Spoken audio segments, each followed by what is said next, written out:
Ing ngarsa sung tulodo, ing madya mangun karsa, tutwuri handayani. Di depan, seorang pendidik harus memberi teladan atau contoh tindakan yang baik. Di tengah atau di antara murid, guru harus menciptakan prakarsa atau ide. Di belakang, seorang guru harus memberikan dorongan dan arahan. Ki Hajar Dewantara. Nama saya Muhtar Hadi. Saya adalah guru di SMK Negeri 1 Ngabrak, Kabupaten Magelang, Provinsi Jawa Tengah. Alumni Pendidikan Guru Penggerak. Tugas utama saya adalah guru bimbingan dan konseling.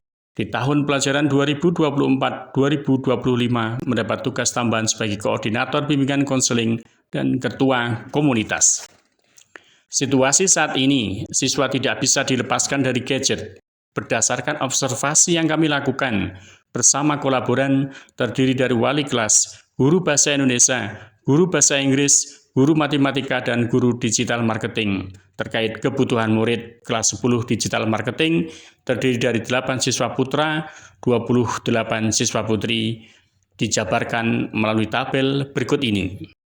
Minat membaca teks atau bacaan 4 siswa atau 9%, menulis pengalaman pribadi 9 siswa atau 25%, memahami bilangan, bangun ruang, bangun datar, dan logika 8 siswa atau 22%, keterampilan speaking dan menyusun kalimat dalam bahasa Inggris sejumlah 12 siswa atau 30%, game online 8 siswa putra atau 100%, bermain TikTok 25 siswa putri atau 89%.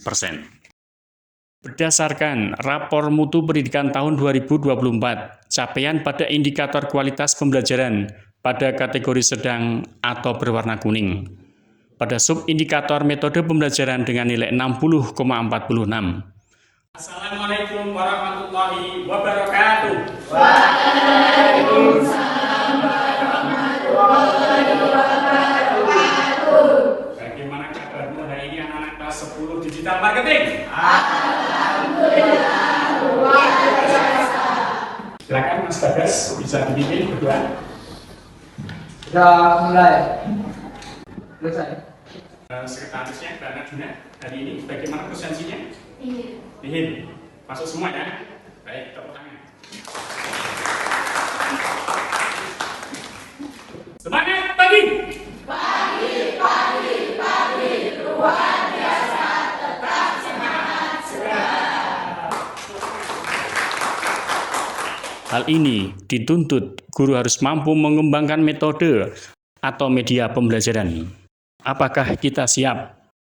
Awalnya, saya merasa tidak siap, tetapi saya merasa tantangan ini harus dihadapi.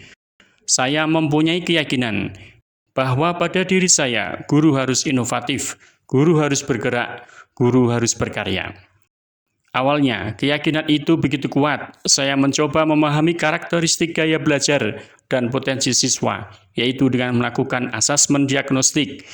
Saya mencoba menggali karakteristik, berkolaborasi dengan guru lain, dan mencoba membangun kelas yang hidup, tanya jawab dan kolaboratif, yang efektif, dan saya terus belajar dan menerapkan beberapa metode pembelajaran.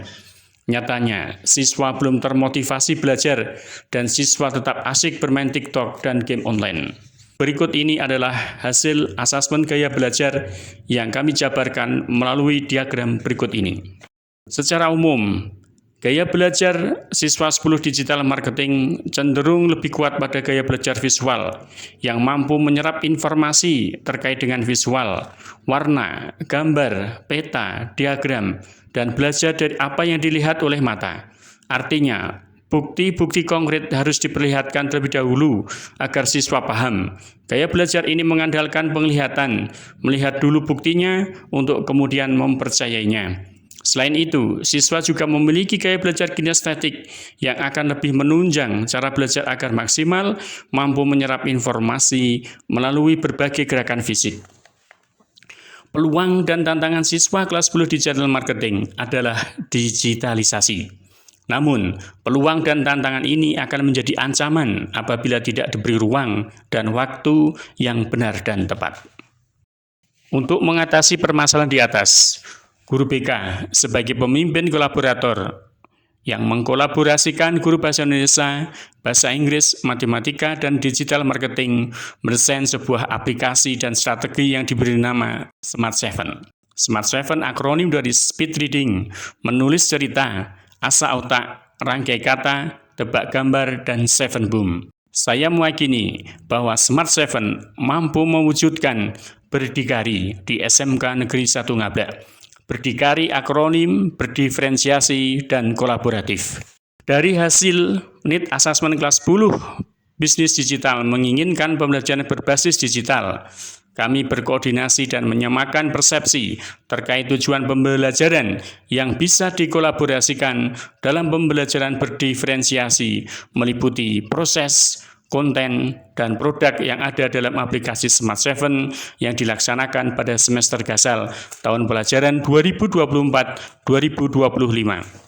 Metode speed reading merupakan cara salah satu untuk membantu siswa dalam memahami suatu teks bacaan dengan cepat. Metode ini sangat menyenangkan bagi siswa dan tidak membuat siswa bosan dalam melakukan kegiatan membaca dan belajar bahasa Indonesia. Membaca cepat bisa menambah informasi yang diserap sekaligus mampu meningkatkan motivasi dalam membaca. Keterampilan menulis merupakan salah satu kompetensi dasar dalam pelajaran bahasa Indonesia. Siswa dinyatakan terampil menulis apabila mampu menuangkan gagasan, ide, pendapat, pengalaman, perasaan dalam bentuk tulisan. Asa otak berbasis asesmen matematika, suatu usaha alternatif yang sehat untuk menghadapi ketegangan siswa.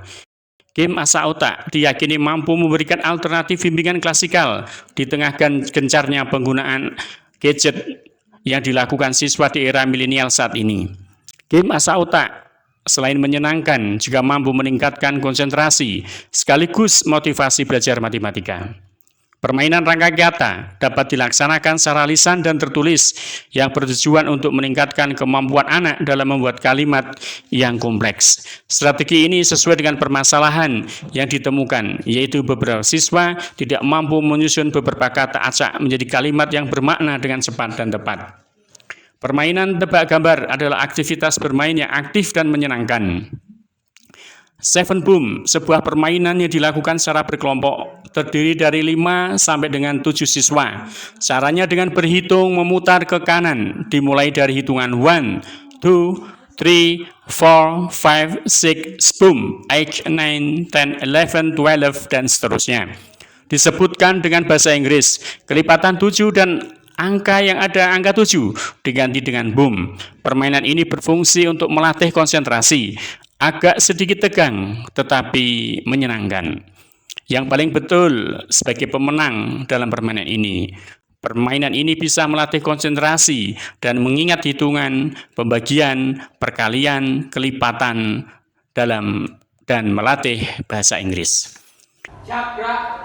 Doa mulai. Selesai. Terima kasih anak-anak. Assalamualaikum warahmatullahi wabarakatuh. Hasil Smart Seven kami sajikan melalui tabel berikut ini. Hasil Smart Seven mengalami perubahan atau kenaikan untuk speed reading 75%, menulis cerita 44%, asa otak 44,5%, rangkai kata 38,8%, tebak gambar 37,9%, dan seven boom 30%. Dampak positif dari praktek baik Smart Seven adanya perubahan tanggung jawab, motivasi belajar meningkat, kreatif, mandiri, bergotong royong, bernalar kritis, berkebinekaan global, familiar dengan digitalisasi, dan menggunakan Android ke hal yang positif, sangat membantu siswa dalam belajar bahasa Indonesia, bahasa Inggris, dan matematika. Aplikasi Smart Seven, asik dan menyenangkan. Perkenalkan, nama saya Binti Rahayu, Kepala SMK Negeri 1 Ngablak. Saya menyatakan bahwa aplikasi Smart Seven yang dirancang oleh Pak Muhtar mengimplementasikan pembelajaran berdiferensiasi dan kolaboratif. Terima kasih.